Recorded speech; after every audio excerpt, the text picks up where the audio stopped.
Please sit down. Back to our solar warrior. She's done some really epic things that I hope we'll see a bit more of in a bit. She's also the co-founder of Sungevity. Ladies and gentlemen, ROEBYEMANDERS. Thank you all. Thank you very much. It's an honor to speak here at this conference about a topic that's very dear to my heart, which is social impact. I'm a social entrepreneur, and a social entrepreneur are species. They're people that are really upset about a major problem in society, and at the same time, they're super excited about a solution, and they want to put that solution ahead of everything else. So today I want to share with you my experience as a social entrepreneur. So a very warm welcome to this ride on the solar coaster. I'm going to share with you the story how I became totally obsessed as a solar warrior. And that started about 20 years ago. I was working for the World Bank and we founded the world's first carbon fund. I had single-handedly raised $200 million from investors, from governments and companies to pool into a fund, and the fund was going to invest in projects in developing countries, and we thought it would be cheaper and more efficient to reduce carbon emissions. And my first project to actually spend the money was in Mexico City. And the picture you see here was the view of my hotel room. So this is a view on a very clear day of the Ajusco mountain in Mexico City. Now, what you often see in developing countries is if the sun is out there and there's a bright, lovely, beautiful day, then everybody starts putting the air conditioning on. Next thing, power outage, because the grid cannot bear it. And this is what you see a few minutes later. So I'm looking out the room of my hotel. There's this moment, the silence of the power outage, and then suddenly there is this enormous noise because then all the hospitals, companies, hotels start their own diesel generators in the back of their garden to create some power. And this is when that brown, dirty, horrible, polluting smoke comes over and it destroys my view. And this moment, this was my aha moment, or whatever you want to call it. I was like, I don't get this. Because I was just working on my first ever solar project on a bus station in Mexico City. And I'd just been at the site, and it's such a beautiful technology. It's so simple. You just put these simple solar panels on the roof of the bus station. And at the point where you need the power, you actually generate the power. It's all clean. We don't need anything. And I thought, it's so obvious. The sun shines you. We all need the power. And that moment, I thought, I'm going to make this my personal mission. And now it's also the mission of my company, Sungevity, to do something about it. And that was the first day of being a solar warrior. Now, this is what then happened. And I've never been on acid. It looks a bit, funny. This is my journey. So I started off a company exactly 5 years ago in April that was called Zonline. And I was set out after the World Bank, etc. I worked for BP Solar many years. And there I experienced the inefficiency of solar energy. The question was the same there. I was in Australia and I saw so much sun and there were so many roofs and people really need the power, and yet they pay top dollar for this dirty brown power, and we should be able to do that much cheaper. But the reason why it was so expensive is because if there is we were working we had the biggest factory of Australasia. Now their market share is 0. At the time, it was over 90%.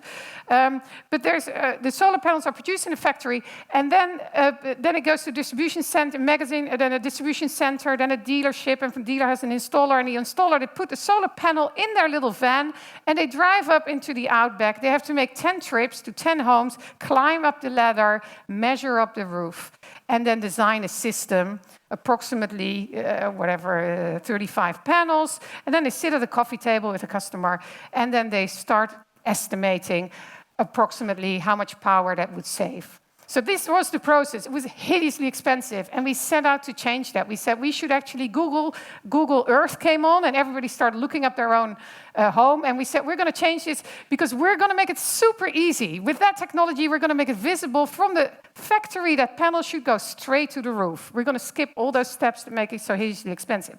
So that was the birth of what we call remote solar design. And when I started Sungevity, and that's one of those highlights in the beginning, we said, let's use this technology. We licensed it from Sungevity. Actually, my first company was Zonline.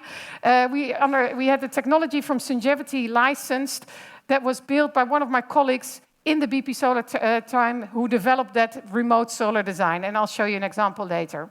So you see a few peaks. Start of the company, the first customer was Yvonne Jaspers. Yvonne Jaspers is one of our Dutch celebrities. In the farmer is looking for, what is it? Boer zoekt vrouw. Looking for a wife. I've actually never seen the program. But Yvonne bought was our first customer. She bought solar. She invited the Telegraaf newspaper at the installation. And they wrote a big article. Yvonne gaat voor zon. Yvonne wants solar power. 2,000 people wanted to switch to solar. And we were with 5 people in my back garden. We started the company, and a few weeks in, we got 2,000 requests. I had a bunny rabbit in my garden, and who actually loved digging, bit all the internet and telephone cables, and the 2,000 leads were effectively gone. So that's when we see that sort of that one of that. So that was serious dip number one. But I'm not going to bore you with all the ups and the downs. But I do recognize Boris's picture. It's a bitch to set up your own company, and you have to be whatever you guys come up with amazing technologies, ideas, and companies. You have to keep swimming like Dory. Just keep going, get up again, and never give up. And that's the only real tip I have for everybody. So that's the solar coaster. And we set out to make it super easy to switch solar. We call it the rooftop revolution. And the rooftop revolution is really climbing up the roof here of this beautiful building, looking out over Amsterdam, and we don't want to see a single roof without solar. And we want that. It's not just because solar generates clean power where you need it, but it's also when you generate your own solar power, it's the first time you actually start thinking about energy. Now, how many people have checked their emails today? Come on, everybody. Now, maybe. Who's checking now? Okay? How many people have checked their energy bill in the last month? Oh, well, I'm surprised. Typically, there's no one. Because nobody looks at their energy bill. In the Netherlands, you get it once a year, and typically you have to pay extra. You get a little bit overcharge you before. Nobody likes energy. Solar is the entry point for people in their homes. Solar is cool, it's fun, and that's what we set out to do. Make the process of switching to solar super easy, super fun, super sexy. So much fun that you actually want to talk about it, and that's how that rooftop revolution starts going. This is the technology that I refer to. It's remote solar design. We look at your homes from a distance and online design a system, give people different choices, and over the phone, we actually guide our customers through it. And whatever we do, we say in 3 clicks, you can have the solar panel on your roof, the solar system on your roof. Very important, because this is the beginning of the customer journey. That's actually the beginning of a journey to become a more sustainable household, because it starts with solar, but the most asked question that people have is, what can I do next to reduce my emissions? So everything we do at Sungevity is to make going solar fun. So here you see a picture of the journey. People get the quote, then they click, in 3 mouse clicks, they order the system. And the first time that they see somebody from Sungevity is when our installers come and install it on your roof. So there's no need anymore. We're so accurate with our software and with designing a system and calculating exactly how many kilowatts hours of power you're going to generate that there's no need to visit the home anymore. And that makes it cheap and it makes it fun. Our installers then come, and as Sungevity, they're not our installers, they're in our network of installers, because we are an asset-light company. We are the Airbnb of solar, so we don't own anything. We just own, there are 2 solar warriors sitting over there. We only have our 95 solar warriors here in Amsterdam North. very welcome to drop in if you like. We have a few tables and computers, and that's it. So we're a horizontally integrated company. Why? Because the asset-light business model, to be a platform company, means you can scale. Means that from Amsterdam, we now serve the Belgian market. We're in the UK, we're in Germany, we're going to Italy. So in our office, we hire this great community here in Amsterdam. We hire people even to the accents, British Midland accents. So there's such a great community here in Amsterdam that you can find people with the right accent for the right reasons. So people from Amsterdam, we serve these markets. And we can do that because we're asset light, so we can actually expand into different markets. Whereas if you, like Solar City, that's the Tesla of solar market, they are vertically integrated. They own everything, and they produce their own panels. They produce their own batteries. Everybody is an employee until people that knock on the door. So that's our business model. We make it fun to go solar, but that installer, that's really an important point because that's where it often can go wrong when installers come in a home. So how do you make it fun, an installation of a solar system? So they're trained to ask, for example, can a cat or dog escape, or is there a baby that's asleep in a certain hour? And they sound like really little details, and that's why it's so difficult. It's not scripted, but it's an attitude. It's an attitude to make something that people find otherwise really boring, like a boiler installer, a fun experience. And it's really about you. It's about your home. Yeah, we respect your home and they explain everything. And we make that experience so special that they actually start talking about it and become ambassadors. Now, then we went a step further and we actually automated this software. And we did for the whole country, for all of Netherlands. Every home we made a design using LiDAR data, and this is how the cloud created solar imagery of every single home, and this is what we did. So this is at that point, this is a few years in, we developed this technology further, and we could actually proactively send people an email through partners, through databases of partners, or we could just send, and we know exactly who our customers is and who is buying solar. We could send letters to our customers with a picture of their own home. You get a picture of your own home and you see how much you save. So this is now, when you have this solar, the technology adoption curve, what we're trying to do is get people away from the early adopters to that early majority. We try and tap into the people that are not aware. They have preconceptions about solar. It's expensive, or it's ugly, or the subsidy is finished. But when they actually see their own home physically, they pause and they look and they say, hey, you know, I can save money, or it's only 3,000 euros. I thought it was 30,000 euros. And this is really interesting because with this picture, we send some messages. The first message we sent to people was, you want to be part of this rooftop revolution. We're going to change the world away from fossils. It's really important. Look what's happening in Paris. You can be part of that movement. Nothing happened. The second letter that we started was, look what you can save. This is a lot of money. You leave this money saving. And this is, and seriously, I mean, there's often it's 15-16% return on investment. You know, compare it with what you get if you put your money on the bank. You're crazy if you don't do it. But never mind, nothing happened. The third letter, we were right. We said, did you know that your neighbor 3 doors down is saving 643 euro in the last 8 months? That's when something started to happen. And this is very interesting because this is what happened. So what we then started to do is really tapping into that neighborhood feeling, like we call it peer pride. It's not the pressure, but it's the pride. You know, people just want to brag about it. I went solar, it's cool. So we picked the right customers that were so enthusiastic about it. We made them our ambassador. They became the hero of the neighborhood. It's my favorite story. One ambassador, Joost Brinkman is his name, he single-handedly got 120 neighbors in his street to go solar. 120 neighbors. You know, that's a lot of people. He did not earn a penny for that. We made him the hero of the neighborhood.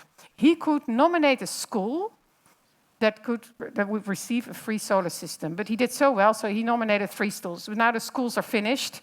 And now when he keeps going, we need to think of something else for Joost. But he became the hero of the neighborhood. He didn't earn anything. So I wish I had pictures of his neighborhood, but I have a picture of a neighborhood in our American colleagues. And here on the right-hand side, you see a neighborhood with a yellow circle. That's the first home that went solar. A month later, we took the same picture of the neighborhood.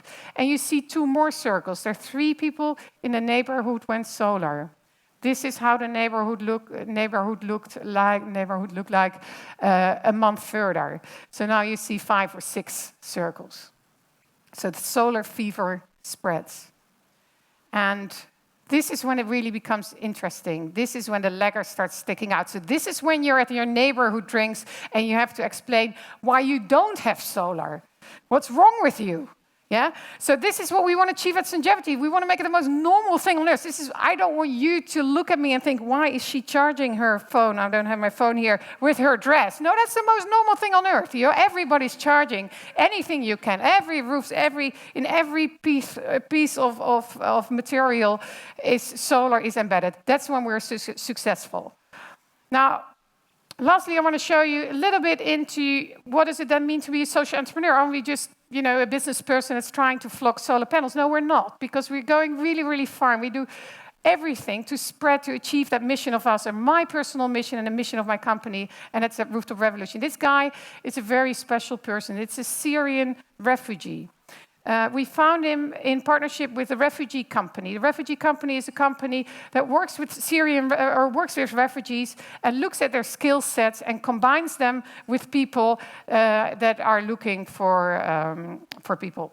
So we went there. Actually, this is in the student hotel, the roof of the student hotel. This is a neighborhood. This is a system that's owned by about 120 neighbors. And I went to the student hotel. And there was a refugee company was located in the building. I went inside and I said, what do you guys do? What is the refugee company? So I explained it. And then and I said, okay, well, there's a shortage in the solar market for installers. Can you get me some of your refugees? And they did. So we have 5 refugees that we trained as Songevity to become solar installer. They're now all certified. And we linked them to our network of installers. 2 of them got a job now. And one of them started their own companies. The remarkable thing was they worked twice as hard as the others.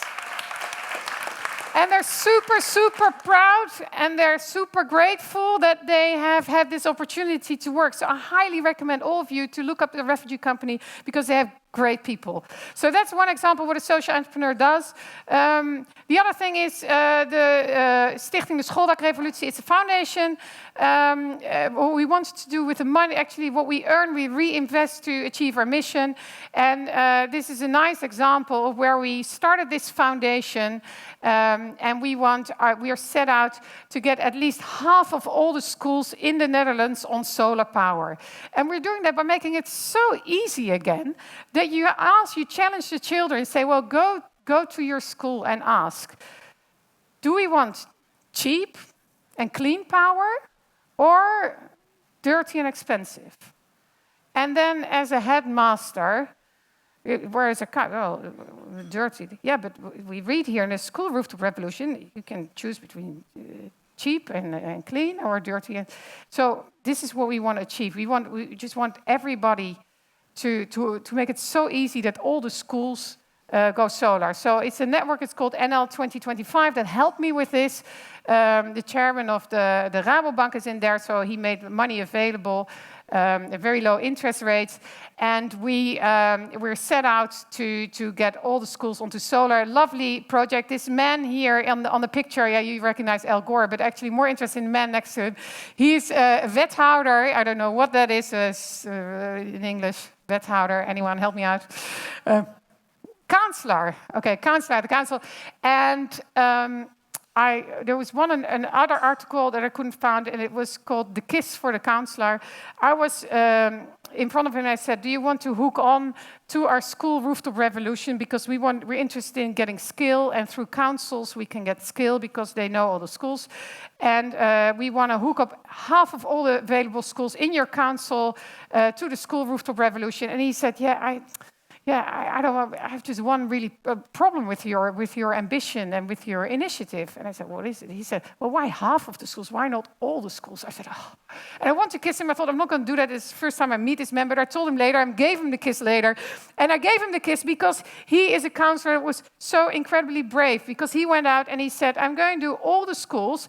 And we made there's a very complicated, there's all sorts of complicated things when you try to do all the schools, but he managed single-handedly to get all 57 schools participating in what we call a bouquet of postcode rozen. Now, I'm not going to explain what that is. It's all very technical, but we did some really ingenious engineering, and he actually got all the barriers that were there. He moved them away, and now we're going to implement those 57 schools. And from the savings, every year, they save about $1,000 per school per year. They're going to invest into education on sustainability so that the next generation is correct. So, thank you very much. I'd love to welcome you all seriously in our new office in Amsterdam North in the Stork the Kromhouthalle. And if you have any questions for me, I'm going to be in the room next door and fire off. Thank you. Thank you very, very much.